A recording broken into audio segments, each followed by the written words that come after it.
Hi అండి, welcome back to భార్గవిస్ kitchen. నేను మీ భార్గవి.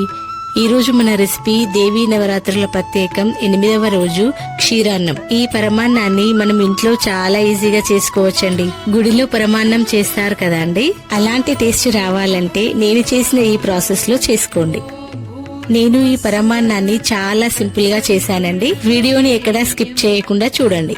ఇక లేట్ చేయకుండా ప్రాసెస్ లోకి వెళ్దాం. ముందుగా ఒక బౌల్ తీసుకుని దాంట్లో 1 కప్ రైస్ వేసుకోవాలి.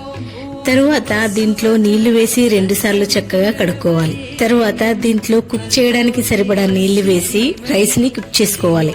ఈ పరమాన్నం కోసం మనము రైస్ ని మెత్తగానే కుక్ చేసుకోవాలండి. చూడండి, మనకు రైస్ అనేది కుక్ అయిపోయింది. నేను ఈ రైస్ లో 4 కప్పుల వరకు మిల్క్ యాడ్ చేస్తున్నానండి.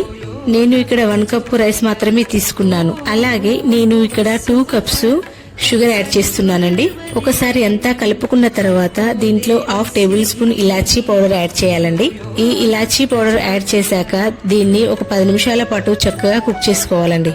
తర్వాత స్టవ్ పైన వేరొక కడాయి పెట్టి 1 టేబుల్ స్పూన్ నెయ్యి వేసుకోవాలి. నెయ్యి వేడయ్యాక 2 టేబుల్ స్పూన్ల డ్రై ఫ్రూట్స్ వేసుకోవాలండి. నేను ఇక్కడ 2 రకాల డ్రై ఫ్రూట్స్ తీసుకున్నానండి. మీకు ఏది అవైలబుల్ గా ఉంటే అది వేసుకోవచ్చు. ఈ డ్రై ఫ్రూట్స్ పోపుని మన క్షీరాన్నంలో కలిపేసి ఒక 10 నిమిషాల పాటు చక్కగా కుక్ చేసుకోవాలండి. 10 నిమిషాల తర్వాత దింపేసుకోవాలండి. అంతే అండి, మన క్షీరాన్నం రెడీ అయిపోయింది. ఈ వీడియో గనుక మీకు నచ్చినట్లయితే లైక్ చేయండి, సబ్స్క్రైబ్ చేయండి. నేను మరిన్ని వీడియోలు చేయడానికి సపోర్ట్ చేయండి.